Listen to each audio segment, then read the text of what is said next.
5th March 1966 is observed as Zoramni, the most tragic day in the history of Mizoram.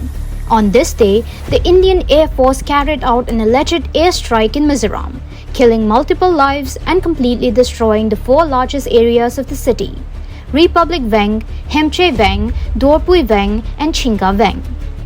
In India Today's article, the Indian journalist Anand Raghunathan described the incident as one of the most shameful and tragic events in modern Indian history. But the biggest question is why the Indira Gandhi-led Congress government conducted aerial strikes in its own territory.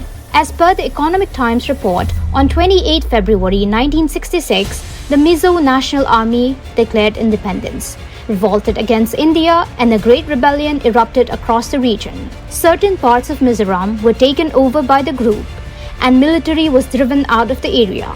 On 5th March, the IAF attacked Mizoram with heavy machine guns. The attack intensified the next day.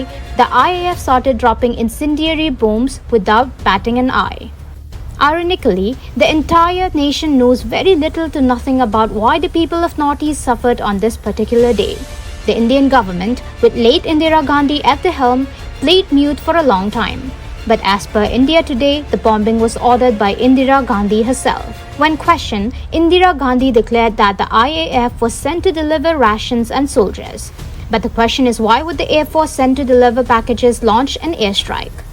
Or was it just a means of concealing her wrongdoings from the people of India? There are still a lot of unsolved questions, but the Mizoram people certainly endured a lot of hardships under the Congress government.